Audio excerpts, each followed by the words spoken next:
Bom dia! Hoje veremos o capítulo de número 10 do livro de João, Vida com Abundância. Abra aí a sua Bíblia no capítulo de número 10 do Evangelho de João, que foi escrito com o seguinte propósito. O livro foi escrito, está escrito no capítulo 20, no verso 31, o próprio propósito do livro. Estes, porém, foram escritos, registrados, para que creais que Jesus é o Cristo, Filho de Deus, e para que, crendo, tenhais vida em seu nome. Há dentro do Evangelho de João uma ênfase nos contrastes. Nós veremos aí entre luz e trevas, amor e ódio, de baixo e de cima, vida e morte, verdade e mentira. Também veremos outras características como o tema do engano, o uso duplo do sentido, a inclusão dos ditos de eu sou. Só em João nós temos aí 7 ocorrências. A principal, Jesus é apresentado como o eterno Logos, ou Verbo, isto é, o único que pode revelar o Pai. Ele pode fazer isso porque, como filho, compartilha da divindade do Pai. Ele fez o universo, ele supriu as necessidades dos israelitas no deserto, e ele agora provê pão e água espirituais. Além dessas características, o Evangelho de João apresenta Jesus como Cordeiro de Deus, que entregou a própria vida do povo.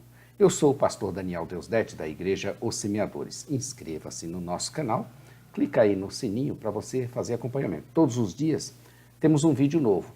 Também já dê, assim que você tiver a oportunidade, o seu like, não esqueça. Assistiu, dê o seu like, faça o seu comentário. O tema central, testemunhar de Jesus, é o tema central deste evangelho. Tanto por parte de um homem especial, como foi João Batista, como por parte do próprio Pai Celestial, do Espírito Santo, que nos ensina todas as coisas, dos seus discípulos e fiéis em toda parte do mundo. Que maravilha nesse capítulo, queridos. Jesus aqui não é somente a porta, mas também o pastor, o bom pastor, que dá a vida pelas suas ovelhas. Ele também fala do ladrão nesse capítulo, que vem somente para roubar, matar e destruir, RMD. Ou seja, roubar, matar e destruir. Ele rouba para tentar se apossar de algo de alguém que ele roubou. Ele mata para o que foi roubado não mais reclame seu direito. E ele destrói porque seu reinado é de morte e de trevas. Um reinado parasita e não condizente com a vida e com Deus. E como todo parasita, um dia vai exterminar, vai ser lançado, vai ser cortado fora e vai acabar. O diabo, ao qual Jesus veio destruir as suas obras e pôr fim ao seu reinado, é nosso inimigo. E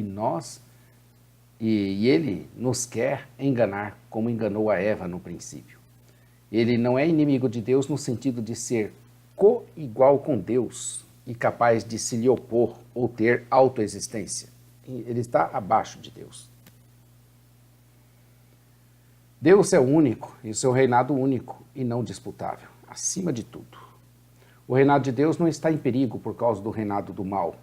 O reinado de Deus, não está em perigo. Novamente, depois, os judeus tentaram acuar a Jesus para extrair dele a verdade, porém o coração deles não estavam buscando a verdade. Que pena, né? Extraíram dele a verdade, mas a busca deles não era pela verdade. O ministério público de Jesus, nós estamos na parte 2, até o capítulo 12 estaremos vendo o ministério público de Jesus. Nós estamos vendo dentro do ministério público de Jesus vários acontecimentos próximos e dentro de Jerusalém, durante as festas, que começou no capítulo 7 e vai até o final, no capítulo 12.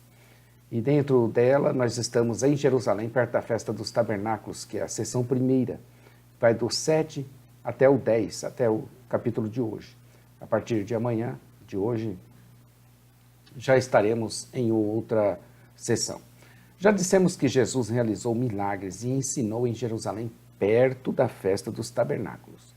Muitos ainda o rejeitaram.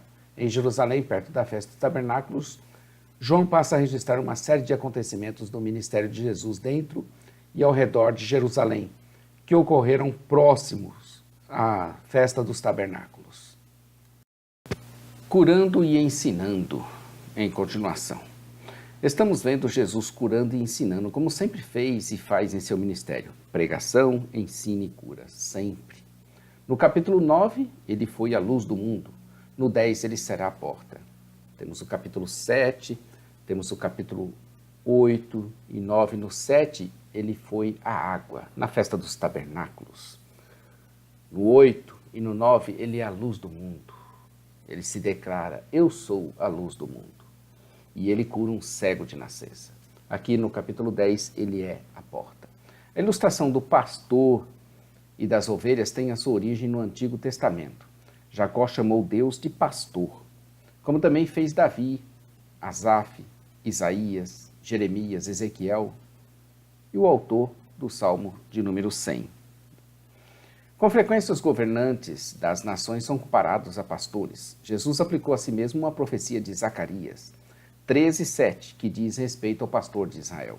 Nas parábolas da ovelha perdida, Jesus assume seu título para si mesmo e desenvolve as implicações disso com mais profundidade. Posteriormente, Jesus é referido como grande pastor, ou supremo pastor. É o grande pastor de Hebreus 13:20, o supremo pastor de 1 Pedro 5:4. E em Apocalipse 7:17 está registrado que o Cordeiro os apacentará. Jesus, por sua vez, delega algumas das suas responsabilidades aos líderes da igreja que se tornaram pastores auxiliares. O aprisco das ovelhas se refere a um curral cercado com apenas uma entrada para impedir não apenas as ovelhas que estão dentro de saírem, mas também evitar a entrada de predadores, de lobos vorazes que só estão interessados nos cordeiros. Jesus dizia que o que entra pela porta é o pastor das ovelhas. Um pastor legítimo não precisa pular a cerca e é prontamente reconhecido pelo vigia. A linguagem usada aqui sugere que há vários rebanhos guardados nesse curral e que o pastor genuíno é o reconhecido especificamente pelas suas próprias ovelhas. Há um porteiro responsável por abrir as portas ao pastor das ovelhas que conhecem a sua voz. O pastor conhece as suas ovelhas pelo nome, e estas reconhecem prontamente a voz do seu pastor e assim o seguem. Isso é uma representação do propósito gracioso e eletivo de Deus, que escolheu algumas pessoas para si mesmo em meio à humanidade decaída. O fato de as conhecer pelo respectivo nome indica que um conhecimento individual e íntimo em que todas as necessidades das ovelhas são supridas. As ovelhas conhecem a sua voz, por isso vão aonde ele as conduz. Graça eletiva também é graça efetiva. O Deus que conhece suas ovelhas se faz conhecer por elas, a tal ponto que elas lhe respondem. Ele não obriga suas ovelhas a segui-lo contra a vontade delas, mas as incentiva a fazer isso com alegria. Como estão acostumadas com a voz do seu pastor, jamais irão seguir outras vozes. Em promessa confortadora, não exclui a necessidade de advertir os cristãos a respeito dos falsos mestres. Jesus lhes tinha dado por meio dessa parábola, mas eles ficaram perdidos. Os símbolos que ilustram a verdade também podem confundir ou espantar. Em alguns casos, nem mesmo os discípulos de Jesus entenderam o que Cristo estava dizendo. Jesus então apela e afirma com contundência, ele é bem contundente, eu sou a porta das ovelhas. Jesus mudou a metáfora de pastor para porta. Como a porta das ovelhas, Jesus é aquele por meio do qual a vida eterna é recebida. A fórmula eu sou dá prosseguimento à série dos 7 eu sou que nós temos aqui no Evangelho de João. Sendo ele a porta das ovelhas, todos os que vieram antes dele eram ladrões e salteadores. Obviamente, isso não se refere aos profetas do Antigo Testamento, enviados por Deus, mas sim aos falsos mestres sem escrúpulos, tais como aqueles castigados em Ezequiel 34 e talvez também os escribas e fariseus dos dias de Jesus. Como ele é a porta, se alguém entrar por ele, será salvo. Aqui está a garantia de que a salvação é sempre concedida àqueles que confiam genuinamente em Cristo Jesus. Somente estes estão salvos, e Cristo é o caminho indispensável e suficiente para a salvação. Eles poderão entrar e sair. As ovelhas entram no curral para se protegerem e saem para pastar. Tudo sob a supervisão do pastor. Quanto ao ladrão, seu propósito é apenas roubar, matar e destruir. mas para Jesus era para que tivessem vida, e vida em abundância. O propósito final de Deus não é empobrecer aqueles que lhe pertencem, mas enriquecê-los e lhes conceder bênçãos infinitas e duradouras. A vida eterna é uma bênção infinita. Jesus contrasta o seu serviço sacrificial com a ação daqueles que, motivados pelo egoísmo, abandonam covardemente as suas ovelhas. Os ladrões espreitam as ovelhas, os mercenários as abandonam, mas Jesus dá a própria vida dele por elas. Jesus conhece suas ovelhas e por elas ele é conhecido. Verso 14. Um paralelo entre a reciprocidade entre o Pai e o Filho na Trindade. É interessante nós vermos esse aspecto, de Jesus contrastando seu serviço sacrificial com a ação daqueles que são motivados pelo egoísmo e que abandonam covardemente as suas ovelhas, Por exemplo, os ladrões espreitam as ovelhas. Os mercenários as abandonam. Mas Jesus é aquele que dá a vida por elas. Então Jesus conhece as suas ovelhas e por elas é conhecido. Está claro aqui que o verbo conhecer, como é frequente nas Escrituras, significa muito mais do que uma simples percepção intelectual. Envolve uma ligação emocional intensa e um comprometimento da vontade. O fato de Deus conhecer uma pessoa nesse sentido refere-se à sua eleição redentora graciosa. Quando ele diz que ainda tem outras ovelhas, ele está se fazendo uma referência óbvia ao caráter universal do Novo Testamento, na qual a salvação é oferecida amplamente a todas as nações. E é por isso que o Pai o ama, verso 17, porque ele dá a vida pelas ovelhas. O sacrifício do Filho é um ato tão profundo de amor e obediência ao plano de Deus, que inevitavelmente intensifica o amor entre as três pessoas da Trindade. Ele dá a sua vida para reassumi-la depois. Refere-se à ressurreição de Cristo, um milagre extraordinário que, tal como a criação e a salvação, é visto como uma obra das três pessoas da Trindade, o Pai, o Filho, o Espírito Santo. Jesus afirma que ninguém a tiraria dele. Pelo contrário, ele espontaneamente a daria. Isso implicaria uma afirmação da divindade, que até mesmo os inimigos de Jesus entenderam, pois somente Deus é o autor e doador da vida e também o único com autoridade para tirar a vida. Esse versículo também salienta o papel ativo do sacerdócio de Jesus em dar a sua própria vida pelos pecadores, revelando que não há conflito entre a vontade do Pai e a vontade do Filho, e nem do Espírito Santo. Cristo obedece à vontade do Pai de maneira espontânea e diligente. Como se pode ver, as palavras de Jesus não eram de um homem maníaco, e seus milagres eram provas das bênçãos de Deus, e não da influência satânica. No verso 21, eles tiveram essa dúvida, mas logo a rechaçaram. Seção 4, em Jerusalém, perto da festa dos tabernáculos, aqui do verso 22 até o verso de número 42. Jesus revelou-se como pastor da igreja, porém foi rejeitado. Em Jerusalém, perto da festa da dedicação, João relata, brevemente, um período em que a incredulidade entre os judeus era particularmente resistente. Essa festa da dedicação hoje em dia é chamada de Chanukah e é celebrada perto do Natal, sendo uma festa que comemora os acontecimentos dos dias dos Macabeus, quando ocorreu uma revolta judaica contra Antíoco Epifânio em 164 a.C. Jesus tranquilamente caminhava no templo, pelo pórtico do Salomão, um alpendre coberto e apoiado por colunas, localizado ao leste do pátio dos gentios, no templo de Herodes. Já os judeus o rodeavam e queriam pressioná-lo a que dissesse a verdade, se ele de fato era o Cristo, o tema principal da discussão sobre o ministério de Jesus. Os discípulos haviam concluído que Jesus era de fato o Cristo. Essa mesma pergunta reapareceu no julgamento de Cristo, durante o qual o sumo sacerdote aceitaria a opinião de que a resposta de Jesus era uma blasfêmia e não de que era uma verdade. Jesus, por sua vez, alegava que já tinha dito isso, mas não criam nele.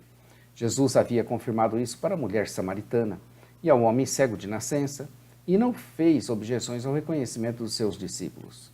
Em seus debates com judeus, Jesus certamente havia dado indicações a esse respeito. E aqui faz uma afirmação categórica: as obras ou milagres aos quais Jesus se referiu como evidências que apoiavam as suas afirmações.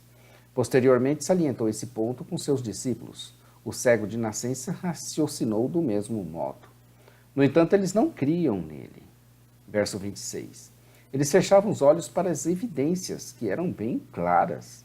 Eles não ouviam porque não eram das suas ovelhas. Apenas as ovelhas de Cristo, aqueles que o Pai leva a ele, é que chegam à fé. Os outros estão tão cegos pelo preconceito pecaminoso que se recusam a crer. A incredulidade é típica de uma pessoa não regenerada. Somente os regenerados creem. As ovelhas de Cristo creem nele porque o Espírito Santo as regenerou.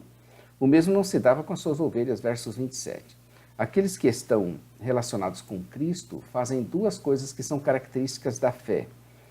Ouvem, verso 3 a 5, e o seguem, verso 4 e 5. Esses fatos refletem uma renovação de vida em termos de orientação e compromisso. Nos versos 27 ao 28, veremos que o Senhor faz 4 coisas pelas suas ovelhas. Ele as conhece, pois está unido eternamente a elas. Ele concede a elas a vida eterna, não apenas uma existência sem fim, mas uma vida marcada pelo relacionamento perpétuo e ininterrupto com Deus em santidade. Ele as protege da morte eterna, que enfatiza o caráter infalível da graça divina. Jamais morreremos. Ele cuida para que ninguém as roube das suas mãos, uma salvaguarda poderosa contra os inimigos externos. Os santos perseveram porque Deus os sustém. E essas bênçãos são fonte de confiança para o cristão. Se alguém sugerir que as ovelhas podem voluntariamente pular para fora do aprisco, devemos observar que, caso façam isso, elas morrerão. Jesus prometeu que isso não acontecerá. Portanto, a advertência solene da Escritura com respeito à apostasia não tem intenção de suscitar dúvidas a respeito do fato de que Deus preserva aqueles que ele já salvou. Quem seria capaz de retirar algo das mãos do Pai, por exemplo? Impossível. A mão do pastor também é a mão de Deus. E o poder supremo de Deus é a garantia definitiva da segurança das ovelhas. Então Jesus exclama algo muito profundo: eu e o Pai somos um. Significa que não são pessoas idênticas, mas uma em essência. O gênero do termo grego um é neutro. O Pai e o Filho, o Espírito Santo, possuem a mesma plenitude da natureza divina em toda a sua perfeição. Essa unidade essencial forma a base da união do propósito redentor. Porém, o versículo sugere muito mais do que uma simples união em torno de um objetivo. Os judeus entenderam perfeitamente a alegação de Jesus sobre a sua divindade, por isso que eles queriam apedrejá-lo por blasfêmia. Confira aí no capítulo 8, verso 59. Jesus apontou para eles as suas boas obras e perguntou por qual delas, das obras dele, eles iriam apedrejá-lo. Essa pergunta irônica salienta que, à luz dos milagres de Jesus, seus acusadores não deveriam considerar a acusação de blasfêmia de modo tão leviano. O argumento de Jesus tem sido interpretado de várias maneiras. É óbvio que ele afirmou a sua divindade num sentido muito superior àquele representado pelos juízes do Antigo Testamento, que podiam ser chamados de deuses, porque eram considerados como representantes de Deus ou como agentes que administravam a justiça.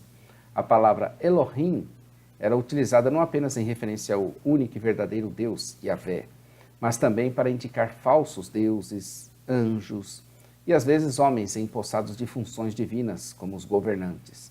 Portanto, antes de apedrejarem Jesus por blasfêmia, os judeus deveriam examinar as credenciais de Cristo e reconhecê-lo como enviado de Deus ao mundo, algo que era evidenciado pelos seus milagres.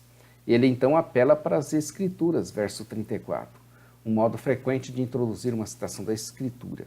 Enfatiza a sua autoridade divina. Nela estava escrito: vós sois deuses. Essa passagem é encontrada ali no Salmo 82, verso 6. Porém, o termo lei não estava restrito ao Pentateuco, mas era usado com referência a qualquer parte do Antigo Testamento, confirmando a sua autoridade legal. João 15, 25. Aqueles a quem foi dirigida a palavra de Deus deveriam ser chamados de deuses. Isso não é uma referência ao que está escrito na Escritura, mas aos juízes designados por Deus. Jesus dá testemunho de que a Escritura não pode falhar. Um testemunho impressionante do caráter incontestável da autoridade da Escritura. Nessa confrontação perigosa com a morte como possível resultado, Jesus não hesitou em basear todo o seu argumento em apenas uma palavra, de um dos menores salmos de Asaf, para então afirmar a sua validade por meio da declaração solene. Os milagres de Jesus e todo o conteúdo da sua vida atestavam a sua alegação de origem e missão divinas. Ou seja, Jesus fazia verdadeiramente as obras do seu Pai, que o enviou para isso, verso 37. Assim se sucedia para que crescem que o Pai estava nele e ele no Pai. Essa habitação recíproca é característica da Trindade, por conseguinte da vida regenerada. Novamente, eles tentaram prendê-lo, mas não conseguiram, pois ele se livrou. Nada poderia se opor ao plano redentor de Deus até que o momento apropriado chegasse. Não era vontade de Deus que ele fosse preso àquela hora e não seria mesmo que todo o universo conspirasse contra isso. Saindo dali, Jesus atravessou novamente o Jordão e foi para aquele mesmo lugar onde João estava batizando no início, e ali ele ficou. Muita gente o seguindo ficou com ele ali, e elas davam testemunho dele, dizendo que João não realizou nenhum milagre, mas tudo o que falara de Cristo era verdadeiro. Por conta disso, foi que muitos também acreditaram nele. É o verso de número 42. O verso de número 1 do capítulo 10 diz assim: Em verdade vos digo, quem entra pela porta no aprisco das ovelhas, mas sobe por outra parte, esse é ladrão e salteador. Esse é o verso de número 1 do capítulo 10, o capítulo 10 que tem 42 versículos e o verso 42, e muitos ali creram nele. A intenção deles era apedrejarem a Jesus pelo que falou e proclamou, mas não puderam. Queriam também prendê-lo, mas Jesus lhes escapou e retirou-se para onde João batizava no princípio e ali ficou. Os que foram tocados e eram enviados pelo Pai o procuravam e eram ministrados por Deus. Mas quanto aos judeus e aos que não creram, não poderiam ir até Jesus e permaneciam assim em seus próprios pecados para sua própria ruína. Amanhã estaremos vendo aqui um testemunho interessante, né? Que é um morto de 4 dias, já cheirava mal, volta à vida. Impressionante. Não perca.